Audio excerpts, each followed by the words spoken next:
All right, well, thanks for having me today.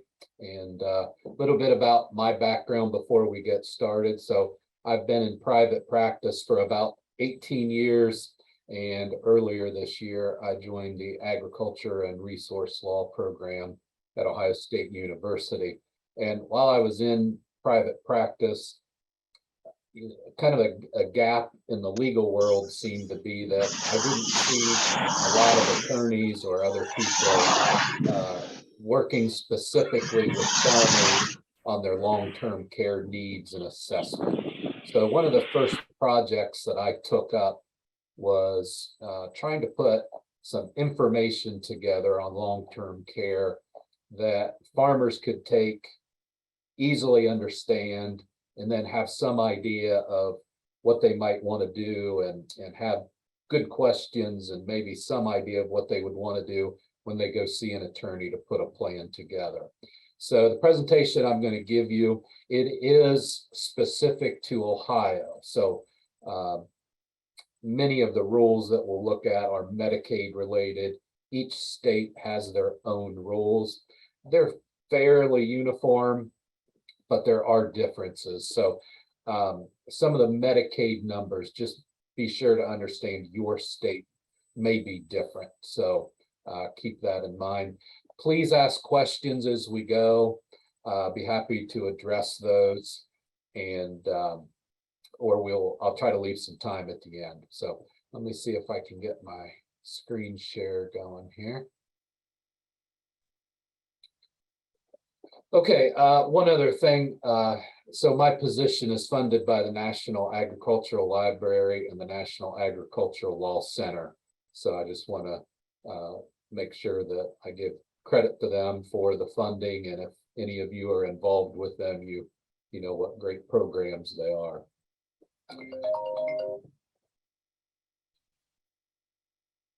Okay, so the first issue is, what is long-term care?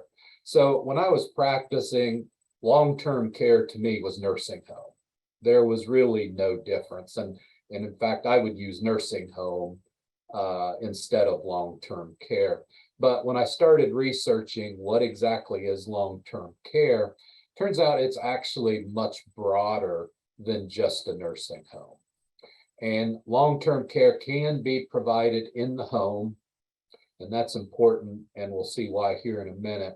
And also in the community. So long-term care could be part of a senior center, something like that, or in a facility. So the facility is going to tend to be your traditional nursing home or assisted living care. But remember, when we talk about long-term care, it doesn't necessarily mean just a nursing home. And here's a list of the different types of long-term care that's available. So there's generally home-based and long-term care facilities. Like I said, there are some community-based, but I kind of put those under the facilities right here. But just if you're curious as to what is covered under long-term care, those are the different kind of care we talk about within the long-term care umbrella. So what does long-term care cost? So Ohio, fortunately for us, is a little bit below the average. So for in-home care in Ohio, you're going to talk around $60,000. National is just a little bit above that. And if you want to know what the costs are in your state, down here, let's see, can I do this? Do a laser there.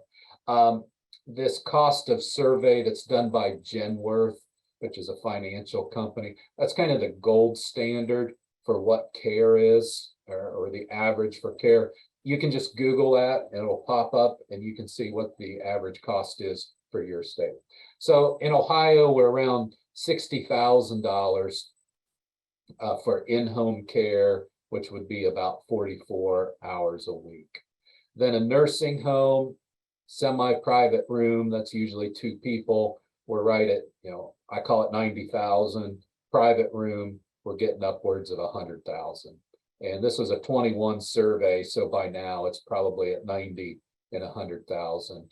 And you can see the average national, or the median national average, is a bit above Ohio. So check out your state, look up this survey. It's easy to read, and you can see what it is in your state. And before I said, remember that some long-term care can be done at home. The reason that's important to remember that is the care done at home is about 60% of the care done in a nursing home. So the in-home care will tend to be considerably less costly. So that's an important factor to remember. So what are some of the statistics as far as what's the odds of someone needing long-term care? So what the Administration for Community Living, was the federal government agency that put these statistics together. What they're saying is somebody that's 65 today has a 69% chance of needing some type of long-term care. Now, one of the statistics that I now know that I was stating somewhat incorrectly when I was talking to clients is I would often say the average nursing home stay is 2.2 years. So I kind of got close, but not quite. So what that 2.2 is that men will need an average of 2.2 years of total long-term care. Some of that will be nursing home, but some of it may not. And then women, because women live longer, women will need 3.7 years of care on average. And again, this is based on a 65-year-old. Now, the concerning number here is 1/3 of 65-year-olds may never need any long-term care. That's the good part. The concerning part is 20% will need longer than 5 years.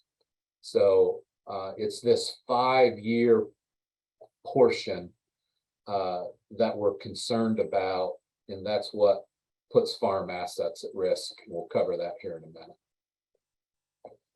So if we look at kind of gender neutral, if we average that 2.2 for men and 3.7 for women, averages about 3 years. So again, the average 65-year-old gender neutral will require about 3 years of long-term care. And what the Administration for Community Living states in their data is that of the 3 years, about 1 year will be unpaid care. So that's going to be long-term care provided at home by family, spouses, friends. And then about 1 year is going to be in-home paid care. So remember that in-home paid care is in that $60,000 range.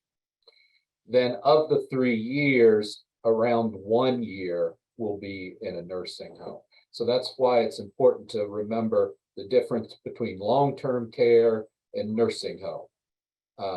Some long-term care, in fact, majority of long-term care will not be in a nursing home. So let's look at a cost scenario now. So we know a 65-year-old has about a 69% chance of needing long-term care. That care will be 3 years. A year of that will be unpaid in-home. A year of that will be in-home at about $60,000 a year. 1 year will be in a nursing home at around $90,000 a year. So 31% will have zero long-term care costs. So that's, we all hope we're in that 31% category. But the other 69% will average about $150,000 in cost. So again, that's a year of in-home service and a year of nursing home services. So if we think about it in rough numbers, roughly, if we take the 65-year-old population, roughly 1/3 will have zero long-term care cost, and 2/3 will average $150,000 in cost.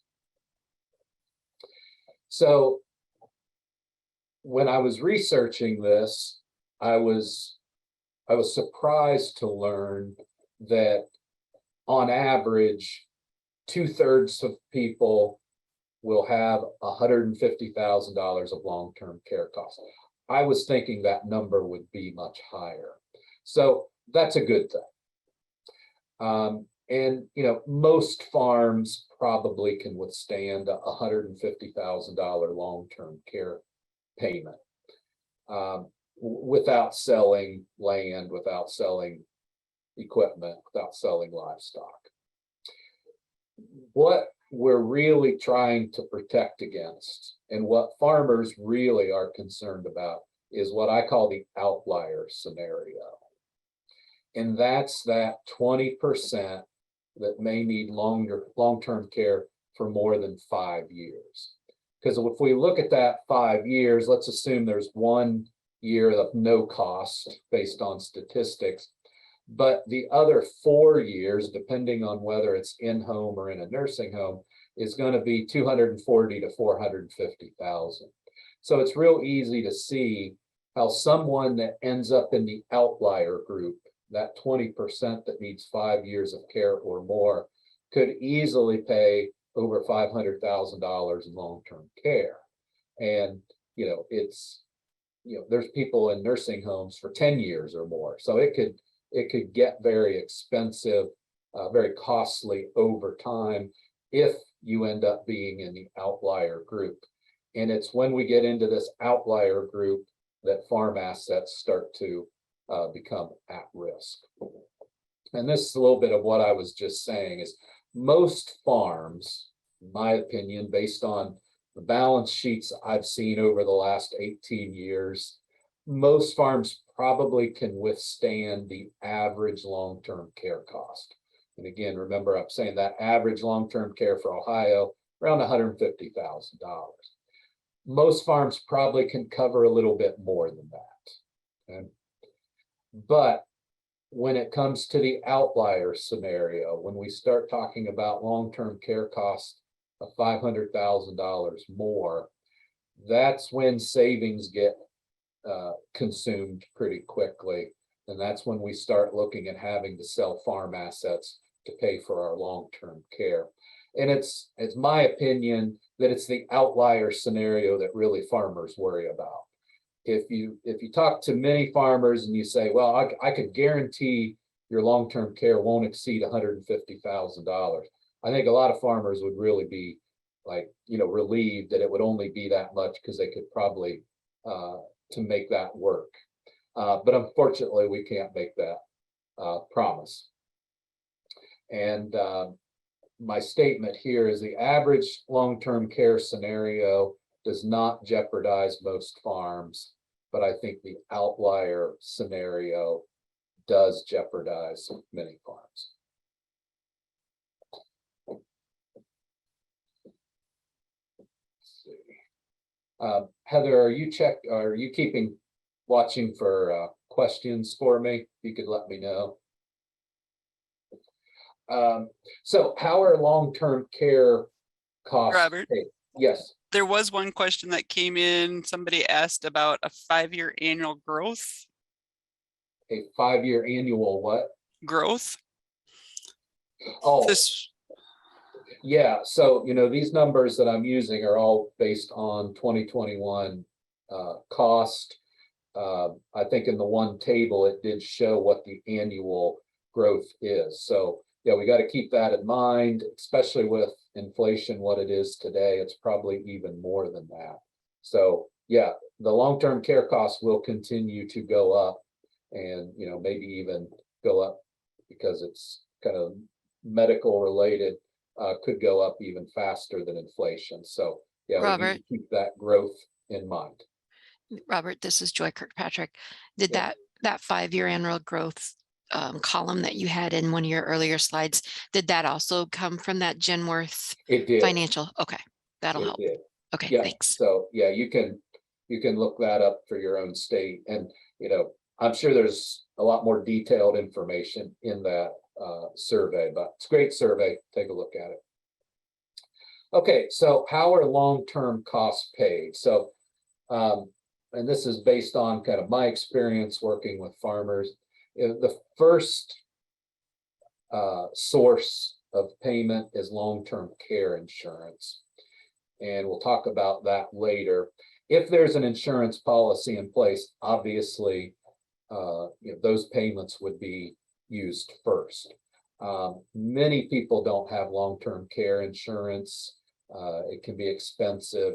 For some people, it's hard or impossible to get insured.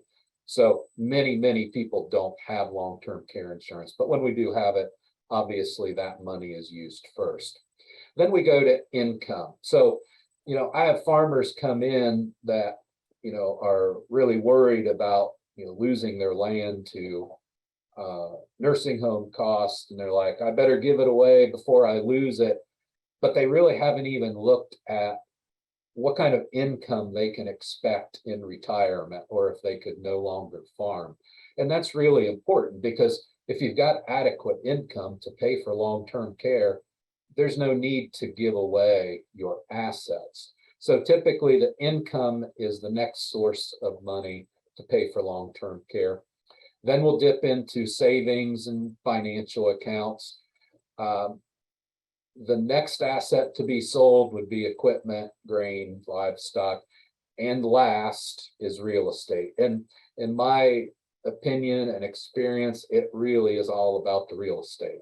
It's not that anyone wants to spend the first dollar on savings of their savings for long-term care, but that's not nearly as important as the real estate. So usually it's the real estate we're trying to protect, maybe some of the non-real estate farm assets, but it's all about the real estate. So this risk assessment, in my opinion, is absolutely critical, because I don't know how you can put a plan together, a long-term care plan together for a farmer until you do this risk assessment. And what I mean by a risk assessment is looking at what sources of income do they have? Do they have insurance? What is their savings? And then what are their farm assets? And then also, what is their risk tolerance? Is it, I want 0% chance that 1 acre will have to be sold for my care? Or is it, well, as long as we're pretty sure the land is safe, that's good enough. It matters what the risk tolerance is. But, I think this gets missed too much for farmers, because farmers are a unique group of people. We've got a lot of capital, maybe not a lot of cash. And that land is the family heritage that, almost at no cost, at all costs, we keep in the family. So farmers are a bit of a unique group. And so I think this risk assessment needs to be unique to farmers as well. So how do we develop this risk assessment? So the first thing, what are the long-term care costs for your state? Again, you go to the Genworth survey and you can find that out pretty easily. Is there long-term care insurance available? Now, if somebody is starting to plan for retirement and maybe they're in their 70s or 80s, long-term care probably isn't an option at that point. Long-term care, if you're going to get it, you're much better off getting it when you're 50 or in your 50s and still healthy, because if you try to get it in your 70s, probably not going to be affordable. So then once we assess, do we have any life insurance available to help pay? What after-tax income is available to pay for long-term care cost? Again, it needs to be after tax. Then what savings, financial investments are available? What operating assets? And then again, what is the risk tolerance for land being used? This is the risk assessment that I think we need to go through to before we can design a plan for this particular farm family. So let's go through some examples of how we might do this risk assessment. So let's take example one. We've got, let's assume nursing home costs are $90,000. And we've got an unmarried person who expects to have $70,000 a year retirement income, again, after tax. And this person also has $250,000 of savings. So we're $20,000 a year short on our nursing home cost. So if we tap into the savings for that $20,000, that $250,000 savings will pay for 12 and a half years of nursing home cost. Again, I'm using nursing home cost here, kind of a worst case scenario. Also, I understand there's going to be inflation and increase in cost and all that, but we're just kind of using static numbers for the example. So anyway, this person, by using their after-tax income and their savings, could pay for 12 and a half years of long-term care. So the average scenario, again, that 150,000, no problem. We can cover that with income and a little bit of savings. We've got the average scenario covered. The outlier scenario, we're at a pretty low risk. I mean, this person would have to be in a nursing home for over 12 and a half years before any of their farm assets are at risk. So I would put them at a low risk, not a zero risk, but a fairly low risk. This is a client who I'd probably say, are you really sure you want to give away all your land? The odds of you being in a nursing home 12 and a half years are pretty low. Really ought to think before you sell the land. But if your risk tolerance is zero, then maybe you ought to go ahead and gift your land. So this is an example of someone who has good income, good savings, would be a low risk outlier scenario. So here we've got a married couple, and we've got the same $70,000 of income, but now we've got two people to take care of. So the at-home spouse requires $50,000 of income. So we've only got $20,000 left over for the spouse in the nursing home. So now when we dip into savings, that will only pay for 3.5 years. So again, the average scenario, we're probably still okay, because even if both of them went into a nurse or had accrued average long-term care costs, we're still only at about $300,000 between the two of them. We're probably okay. So we're still at a low risk on an average scenario. But we get into that outlier scenario of 500,000 plus. Now we're looking at machinery and livestock very well may have to be sold to pay for their care. So the machinery and livestock, let's say that's 500,000, that would pay for an additional 7 years of care. So if we tapped into savings and had to sell machinery and livestock, now we've got 10 years covered. And now we're still at a pretty low risk to land. But again, it comes back to risk tolerance. If they say they want 0% chance that their land will be used for nursing home, then they better go ahead and gift it away. If they want low risk or no risk to their operating assets, maybe they want to gift them away. So this is kind of a scenario where I'm kind of 50-50. Maybe they just sit tight, hope for the average and keep all their assets, or maybe they should gift away their land or use an irrevocable trust or some of the other strategies that we'll talk about. So I'm kind of 50-50 on this one. I could go either way. The next Hey, Robert, scenario. Can I ask a question about example 2? Sure. Just to clarify, I know, so the 250,000 savings, you're using it for all of the additional needs for the in-facility spouse, right? You're not saving anything back out for the at-home spouse. Okay. Right. It would all be used on the in-facility spouse, right? So example 3, we've got somebody who's unmarried, has $50,000 a year income, has a little bit of savings. Obviously, average scenario, maybe they could squeak by, but probably not. But if this person is in a nursing home for very long, the farmland will be sold, and that's just the way it is. And, there are those people out there, and I'm sure you all know some or work with some, is, they may own a couple hundred acres of land that, maybe they inherited, or maybe they're, they're a widow or widower, and that's, other than Social Security, that's their primary source of income. It's these scenarios that, they're high risk.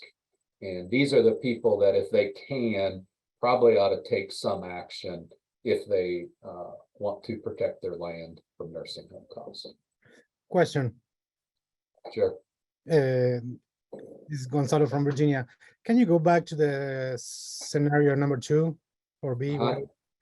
So I'm a beginner in all this subject, okay? So I might be saying something wrong. If you keep the land, you are still generating income, right?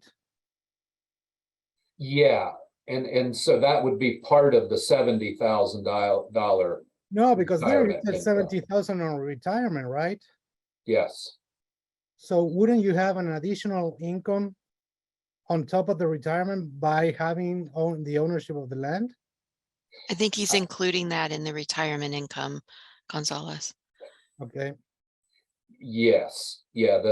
The 70,000 I'm saying is land rent, Social Security, investments, whatever they have. Yeah. So that I'm saying the 70,000 would include land rent. If they got another $50,000, for land rent, yeah, then they're in better shape and they have low rent. But yeah, I was assuming all the land rent was included in the 70,000. Okay, thanks. Yep. Okay, what role does Medicare play? So remember, we've got Medicare and Medicaid. Medicare is generally for people who are over 65. Medicare will pay for the first 20 to 100 days after someone has been in a hospital, or the stay is related to some kind of recovery or treatment. I think it's the first 20 days it will pay 100%, and then I think for day 20 through 100, I think it's 80%. But it's Medicare really should not factor into your long-term care strategy, because it doesn't cover long-term care costs for very long at all. So just keep in mind, Medicare really isn't much of a factor in long-term care. Can help a little bit, but not much. Okay, so Medicaid is the program that has a big impact on long-term care.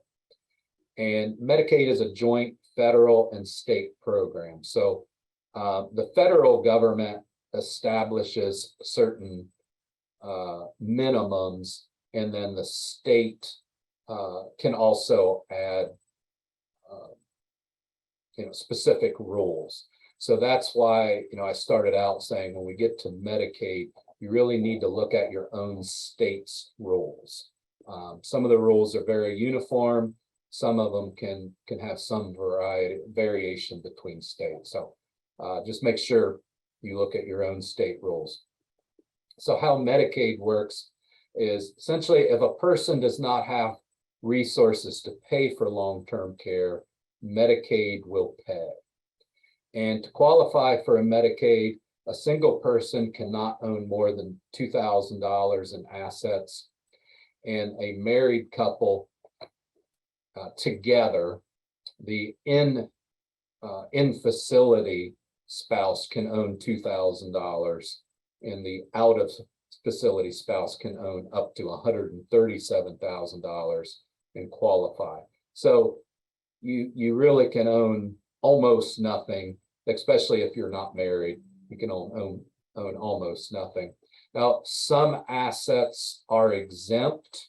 So home, vehicles, personal items, meaning if you go into a nursing home, Medicaid doesn't require your house to be sold immediately because they hope you go, they hope you leave the nursing home someday. And obviously you need to go have some place to live.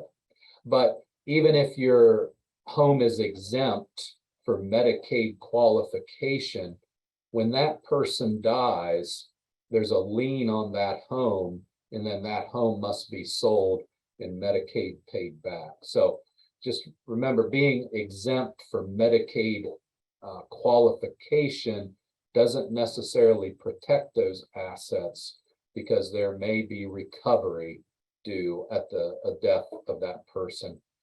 And I put few farmers will qualify for Medicaid without aggressive planning. I could probably put no farmers will qualify for Medicaid without aggressive planning and be pretty accurate there.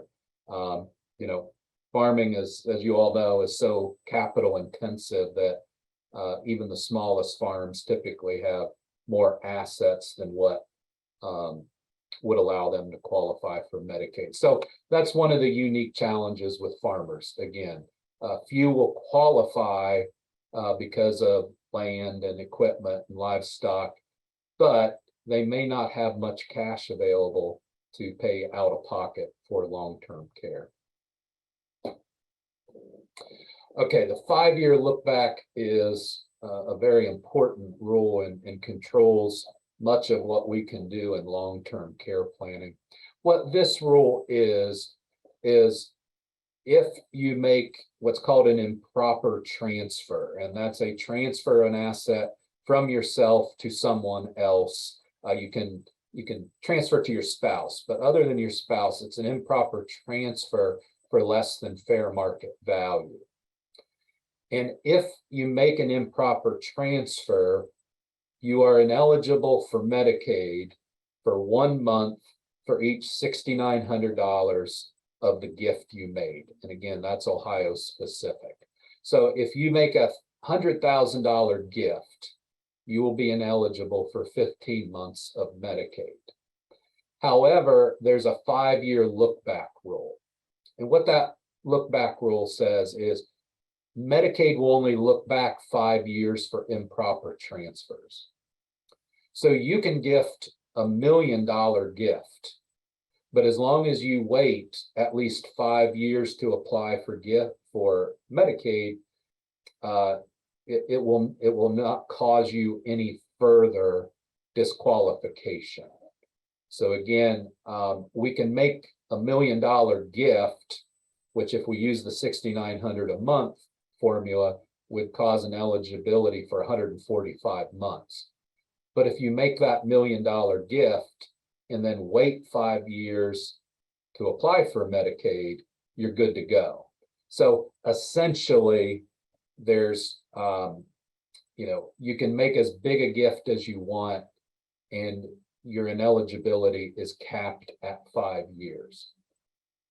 Now, the 5-year look back rule is really important, not only for planning, but just to keep Medicaid going. And obviously what the purpose is, it's preventing someone who is going into the nursing home tomorrow from giving all their assets away today and then becoming eligible for Medicaid. If we could do that, everybody would do it, and Medicaid would, be insolvent, within days or weeks. So it's an important role to keep Medicaid solvent, but it's also an important role to keep in mind as we do long-term care planning.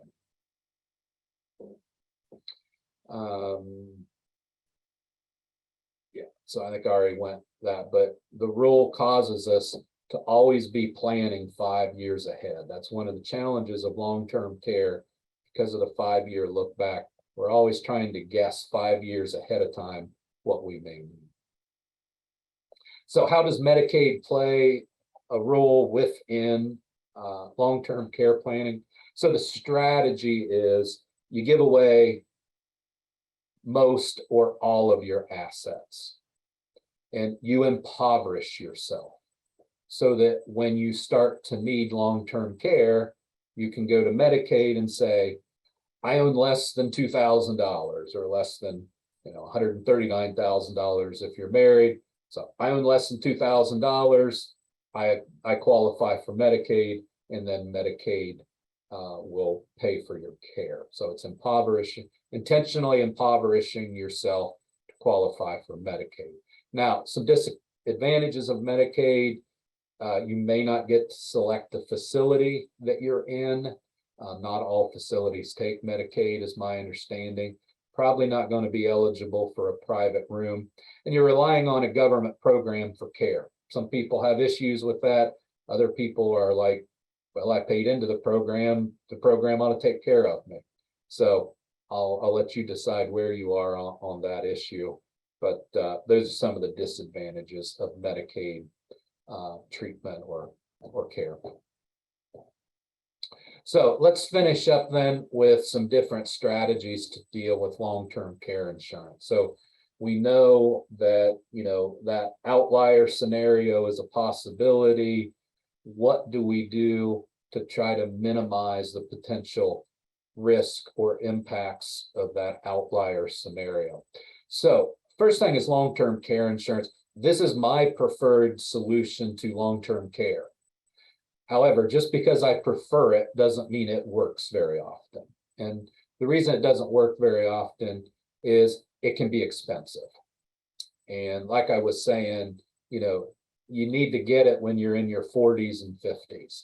Because if you try to get it in your 60s and 70s, it very well may not be affordable at that point. And it's still pretty, I can attest, it's still pretty expensive in your early 50s. So, the whole concept is you buy an insurance policy, and then if you start to incur long-term care insurance, the policy will start to pay out on your behalf. So the advantage is, obviously, it provides protection and it doesn't require you to give any assets away. So that's the great thing about long-term care insurance. The disadvantage: premiums can be expensive. If you've got some pre-existing medical conditions, you may not be insurable. This isn't like healthcare insurance, where they can't deny, pre-existing conditions. They can and will deny pre-existing conditions. And how much to carry? How long is the term? Do you need $150 a day? Do you need $200? Is it a year policy? Is it a 5-year policy? And another thing about many policies are, maybe you start out at $150 a day, and then every year you'll get a letter, depending on the type of the policy, but many of the policies, you'll get a letter each year from the insurance company saying, hey, if you'd like to increase your premium up to, to account for that 5% increase, you want to increase your coverage up to $155 a day to cover the increased expense, your premium will increase this much as well. So a lot of times your premium will increase over the years with your policy. But I encourage everybody, look into long-term care insurance, see what a policy would cost, see if it might work for you. It doesn't cost you anything to call your insurance agent or your financial advisor. See if you can get it, see how it might work. But for many people, it doesn't work for various reasons. So another strategy is do nothing. Now, typically, when we think of do nothing strategies, we think, well, that's a bad strategy. But in long-term care planning, I don't think it always is a bad strategy. If we think back to that first scenario, where we had someone who could cover, almost all of the cost with income and had good amount of savings and, could pay for, 12 years of nursing home care. A do nothing strategy very well may be the best strategy for that person. Sometimes people just don't have the resources to do anything as well. People don't have $10,000 to set up an irrevocable trust, or, can't give away assets because they need every dollar of income, just to keep the lights on. So Do nothing is probably the most common strategy, sometimes out of necessity, but sometimes it is the best strategy. And I think we need to keep that in mind as we work with farmers, is sometimes we don't need to do anything. So gift assets to be protected. So this is where, you know, maybe in that scenario too, where the married couple say, you know what, we just don't want to have any chance of our land being used for long-term care, and they gift it to their children, for example. So what that is, that's an improper transfer. So they're going to be ineligible for Medicaid for 5 years. But after that 5 years, that land is safe. If mom and dad go into a nursing home and run out of money, they will qualify after 5 years, they will qualify for Medicaid, and that land will be safe. So the advantages of gifting is it's relatively inexpensive to execute. It's deeds, maybe it's an LLC or something, so it's just paperwork to make this the gift happen. They'll probably need to file a gift tax return. They may need an appraisal, but it's relatively inexpensive and easy to execute the gift. Disadvantage, loss of ownership and control. Now I tell clients, okay, a gift is a gift. If you sign that deed over to your children, it's not your farm. You have no control over it. If your children get into financial issues, if your children want to sell that farm, there's absolutely nothing you can do about that. And we also have a loss of stepped up tax basis at death. So gifting is the easiest, fastest way or fastest strategy for long-term care, but certainly there are disadvantages to it. I get this question, what happens if you gift assets away, but you run out of money and you can't make it through that 5 years? So what Medicaid would say is, hey, you have to get those assets back. So you have to say to your children, you got to give me the land back. You know, Medicaid's not paying and the nursing home's going to kick me out. Or maybe the people that receive the gift will pay the long-term care costs. That's okay too. In the event that maybe a gift was made and that asset simply cannot be received back, maybe you gifted to the children spent it frivolously, there's no money back, the asset's gone, the children don't have any money, you can apply for a hardship, but you really shouldn't count on that happening, but it can be done.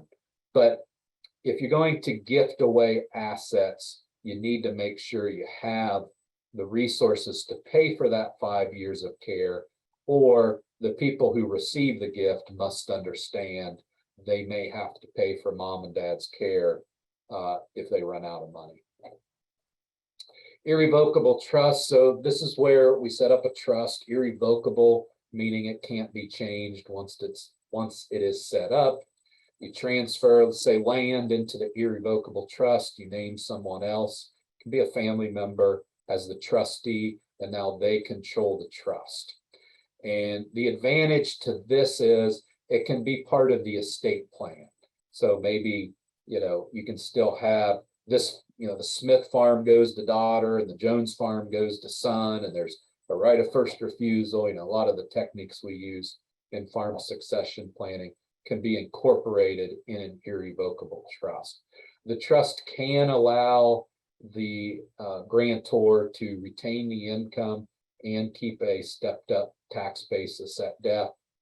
And also the advantage of the irrevocable trust over a straight gift is it does protect the assets from, say, the children's financial problems or poor management.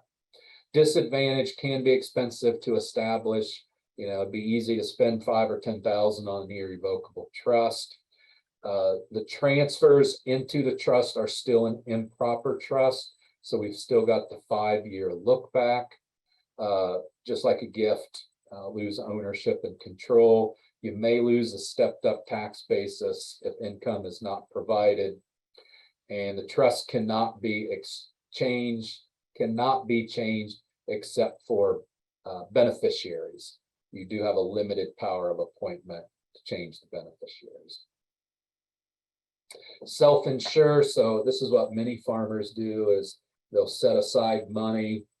Or even sometimes, farmers sometimes have a hard time when there's cash sitting around that they don't buy the next farm that's for sale. So maybe they'll save up some money, or maybe, they'll say, well, if I go in the nursing home, we'll just sell the Smith farm. It's not, I just bought it. It's not really family heritage. It's the worst farm. It sits out by itself, something like that. Maybe identify some land that you don't want to have to sell for long-term care, but if you had to, it's not the end of the world. One of the disadvantages of self-insuring is the impoverished spouse issue. And that is, you never know how long somebody's going to be in a nursing home. So you may save up $300,000 of savings, but when one spouse goes in the nursing home, how do you know if that $300,000 is going to cover? And so the spouse that's at home may basically spend $0 on themselves and do nothing, live at a bare minimum, in a bare minimum way, because they don't know how long the spouse is going to be in the nursing home. So that's one of the disadvantages of self-insuring. Advantages, obviously, you keep control of all the assets, and there's no fees or expenses. So self-insuring is a great way if you have the financial resources to do that. Wait and see. So in my private practice, I've mostly worked with medium to large farms. Okay, this strategy may not work for small farms, but the strategy that we ended up using most was wait and see. And what that strategy is the farmer has enough resources, enough income, enough savings to cover that 5-year look back period. So instead of gifting all the land away, losing that stepped up basis, losing that control, and then never spending a day and, never spending $1 on long-term care, meaning it was an unnecessary transfer, we wait and see. And so then when it looks like somebody's going to go into a nursing home, then we may say, okay, let's keep enough money back for 5 years of care, and let's gift everything else away. And so they're in the nursing home for 5 years. They keep enough income and money to pay for 5 years, then they're eligible for Medicaid. A lot of farmers seem to like this strategy because it's tough giving up ownership and control, particularly of the land, provides flexibility.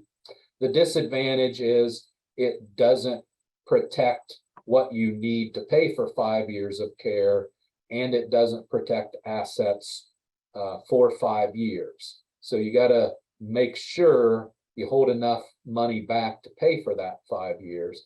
As long as you do, those assets are protected. But this is a strategy that farmers that may have a little more resources will tend to gravitate towards, because they can keep full control and they don't have to guess in advance as to what the best plan may be. So as we wrap things up here, there are no easy solutions for long-term care planning. Other than, if you're fortunate enough to have more than enough income to cover all of your long-term care, there is no easy solution. If you go long-term care insurance, you got premiums. If you gift, you give up control. If you give up irrevocable trust, you give up control and you have that cost. Even if you do the wait and see, you still are risking 5 years of assets, or that you're risking assets to cover that 5 years, which could be $500,000 or more. So there's no easy solutions, in my opinion, to long-term care. So what are the potential long-term care costs? And again, that's why that survey is important, and that's why those statistics are important. Is, we need to be realistic about, what are the potential costs. And on average, the potential costs are manageable by most farms, I would say. So we're really planning for that outlier scenario. But I think many farmers think that if they go into a nursing home, everything's going to be sold day one and they're going to lose everything, when that's not the case.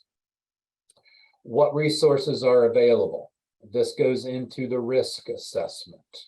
What's a realistic estimation of what income will be available, what savings are available, and then what is the risk tolerance on the farm assets. I covered the next two in that. What is the true risk to the farmer? Again, that's how much money is available. What is their risk tolerance? And then once you do that risk assessment, which strategy may work best? And because of the 5-year rule, we're always guessing. Long-term care is always a guessing game. We just try to guess, make the best guess with the best information we have. But that's also why there's no easy solutions, because it's always guessing game. And then each situation is different. And I feel strongly about this with farmers, is each farm's different, each family's different, their risk tolerance is different, their income is different. So, I think particularly for farmers, each long-term care plan should be customized to that farmer. So, kind of my closing thought, a farmer, and that goes for all of us, we have little control over what long-term care we may need. I know every farmer that I talk to will say, well, I'm not going to the nursing home. I'll just, I'll go back behind the barn and take care of things. Well, that's not how things work. We all may need long-term care, and that is not within our control. But what is within our control is there are a few options available to us. And so now is the time to start exploring those options and to see what might work for you. So with that, are there any questions to wrap up? We got done a few minutes. Question Yes, on sir. the trust. I'm confused. At one point you said there is a stepped up basis. Another point you said there is not a stepped up basis. Would you clarify that, please? Yeah, so if it's an irrevocable trust in which the grantor retains the income, then it's a grantor trust and the assets within it will receive a stepped up tax basis, but the income has to go towards the long-term care cost. If you set up an irrevocable trust and the grantor does not retain income, thereby saving the income from long-term care cost as well, the underlying assets will not receive a stepped up tax basis. It's basically, did you make a completed gift or an incomplete gift? That's what it comes down to. Any other questions? Marshall had his hand raised and is unmuted. I had the same question, so thanks for that. All right, great. One question from the chat for you says, what happens if a farmer is foreclosed upon? Does the 5-year look back still happen? If they're foreclosed upon, meaning, so they would be in a nursing home and they're foreclosed upon. Well, it depends on who's foreclosing. If it's the nursing home for foreclosing, all the money would go to the nursing home. And when that money ran out, they would be eligible for Medicaid. If like just the lender is foreclosing for land, it would not be an improper transfer because they're not transferring for less than fair market value. The assets are being sold to pay debt. So just off the top of my mind, I don't think a foreclosure would adversely affect Medicaid eligibility? Just, it's a good question, but off the top of my head, I don't think so. I have three questions. Okay, This is I joint hope I Kirkpatrick. have 3 answers, so let's try it. So my first one is the I think it's the wait and see slide where they try to have 5 years of cost. Would you say that's like 5 years for one person if it's a married couple, or do you try to have more than, like, let's just say it's about $100,000 in Wisconsin a year for us through Yeah. I've looked it up in the Genworth thing. So would Yeah. you have 500,000 or would you try to have more if there's a Well, married couple? If it's a married couple, you better have 1 million if Okay. you want, no chance. Now, the odds of both spouses being in a nursing home at the same time are pretty low, but Right. it could happen. So that goes back to some of this risk tolerance. It also may be where you say, okay, we'll keep $500,000 back, but you make sure the children understand, if they both go in the nursing home, some of those assets may need to come back. Okay. You answered the tax question because I had that same question. Then my other two questions are, what about land contracts? Are you like, do you ever see people trying to use like their kids start buying the land through a land contract to try to Yeah, protect it? but the entire balance that's left would be includable. So Right. basically, they'd have to Be prepared to pay pay off off the their, balance. yeah, Right, okay. right. And then my last question is, like, when if they choose to do an irrevocable trust, like, how does that work with if there's significant debt still on the land as collateral? Like, is that all worked through, or is this mostly people who have debt-free properties that are doing that? I would say it's more debt-free, but if there is debt, it could still work. I mean, obviously the lender would have to work with you, but the land could go into the irrevocable trust. And then the farmer or whoever's farming would pay rent into the irrevocable trust. And then the irrevocable trust would pay the debt. Okay. So it could work with debt, yeah. But you'd have to work with your lender to agree for them to agree that that's where the I collateral. always want lenders to know that their land's about to go in an irrevocable trust. Yeah. Because that could make lenders pretty nervous. So Yeah. definitely want to get approval from them before you would do that, but it could work. Okay, all right, thank you.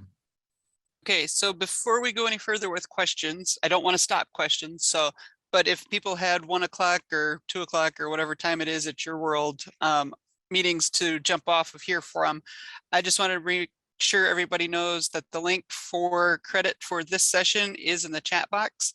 I also put links in there for hours or credit hours for working with your farm families. And also if you have other professional development things that you have done and would like them evaluated for approval for credit within IFTN as well. So there's 3 links in there. The big one is to hit the one for today's session to make sure you get that that credit for participating today.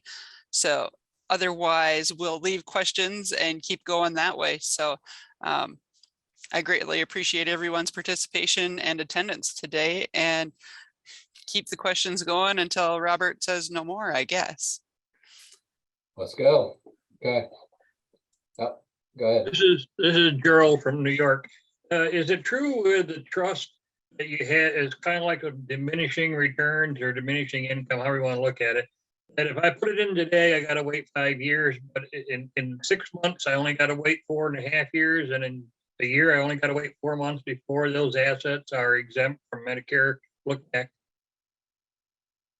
Well, if you put them in today, then a year from today, you've only got 4 years to wait to be qualified for Medicaid. Is that what you're asking? Well, yeah, but I mean, let's assume now that I've had a trust for 4.5 years. Yeah. And I go into long-term care. am I obligated? I'm obligated for the next 6 months, but is after the 6 months, are those assets then protected? Yes.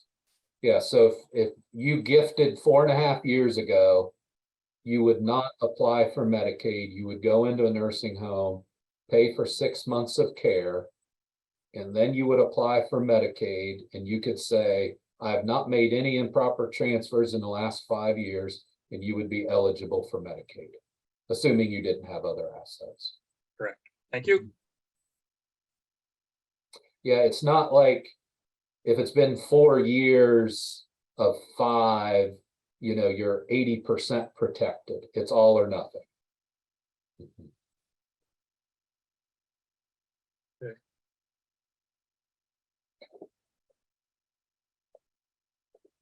Any other questions? Okay. All right. Well, I'll wrap it up then, and appreciate you having me on. And there's my contact information if I can be of help to you. Feel free to drop me an email or stop by our farm office website. There's a lot of good information on there regarding estate planning, business planning, resources, zoning, just about everything ag law related is on there. So might want to check that out sometime. But otherwise, thanks for having me on. Thank you, Robert. I think I can speak for the whole group. That was very informative and filled in a lot of questions that if you don't work with it every day, it's nice to have that back in your toolbox. So just a reminder, everybody, click the survey so that you get your credit hours. And if you've got farm visits that you want to record, I included that link as well. And also the link for non-IFTN trainings that you would like to have considered, that would be great. Robert, there has been a couple questions about copies of the slides. Would it be okay if I put them in a PDF and sent Sure. them to this group that registered? Sure. Yep. All right. Use them any way you want to. Perfect. So I will get that emailed out to everybody here in the short term, I hope, and we will go from there. So thank you one and all for attending, participating in the questions. So thanks very much.